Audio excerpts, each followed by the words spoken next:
రిజర్వేషన్ను కల్పించాలని చెప్పేసి ఎన్నికల మేనిఫెస్టోలో కాంగ్రెస్ పార్టీ ఏదైతే హామీ ఇచ్చిందో ఆ హామీని అమలు చేయాలి. తెలంగాణలో సమగ్ర కులగణన చేపట్టాలి. కామారెడ్డి డిక్లరేషన్ను తెలంగాణలో అమలు చేయాలని చెప్పేసి వివిధ బీసీ కుల సంఘాల ఆధ్వర్యంలో ఇందిరా పార్క్ వద్ద జరుగుతున్నటువంటి బీసీల సత్యాగ్రహ దీక్షకు విచ్చేసినటువంటి వివిధ రాజకీయ పార్టీల నాయకులు, వివిధ బీసీ సంఘాల నాయకులు, వివిధ సామాజిక ఉద్యమ సంఘాల నాయకులు స్వాగతం తెలియజేస్తా ఉన్నాం.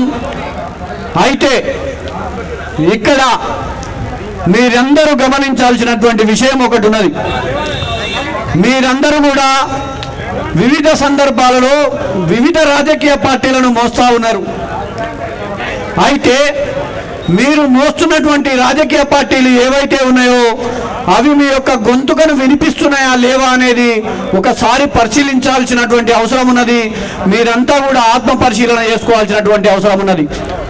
మీరు ఆత్మ పరిశీలన చేసుకోకపోవడం ద్వారా, మీ యొక్క వారసులు ఆత్మ పరిశీలన చేసుకోకపోవడం ద్వారా ఈ దేశంలో ఎవరికి అన్యాయం జరుగుతూ ఉన్నదా అంటే ఈ దేశంలో 90% ఉన్నటువంటి అణగారిన వర్గాలు, బీసీలు, ఎస్సీలు, ఎస్టీలు, మైనార్టీలకు అన్యాయం జరుగుతూ ఉన్నది. ఆ అన్యాయంలో బలైపోతున్న వాళ్ళు ఎవరైనా ఉన్నారా అంటే మనం మాత్రమే ఉన్నాం. స్పృహ తప్పి ఉన్నటువంటి జాతులు ఏవైనా ఉన్నాయైతే అవి ఈరోజు ఇక్కడ దీక్ష కూర్చున్నటువంటి జాతులు. సోయి లేని జాతులు ఏవైనా ఉన్నాయంటే అవి ఇక్కడ ఈ దీక్ష కూర్చున్నటువంటి జాతులు.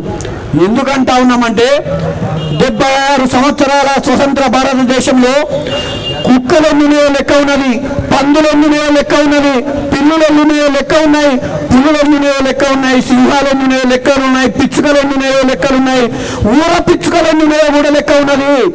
కానీ ఈ దేశంలో బీసీ కులాలు ఎన్ని ఉన్నాయి, వాటిలో వారి జనాభా ఎంత ఉందనే లెక్క లేదు. ఆ లెక్కలేనటువంటి రాజకీయ పార్టీలు మన గురించి మాట్లాడతలేవు. మాట్లాడకున్న సిగ్గురప్పి ఆ జాతులు ఈ దేశంలో రాజకీయ పార్టీలను మోస్తా ఉన్నాయి.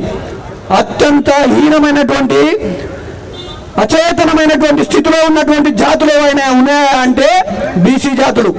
కాబట్టి తక్షణమే మన జాతులలో శ్రీమునెత్తురు పరువు పౌరుషం ఉంటే రాజకీయ పార్టీలకు అతీతంగా, రాజకీయ పార్టీ జెండా ఏదైనా కావచ్చు, పార్టీ జెండాలకు అతీతంగా మీ యొక్క గొంతును వినిపించండి.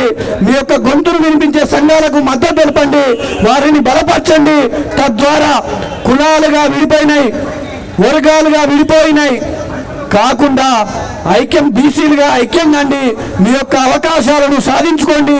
మీ యొక్క అవకాశాలను సాధించుకునే క్రమంలో మీ యొక్క భవిష్యత్ తరాలకు జీవితాన్ని ఇవ్వండి.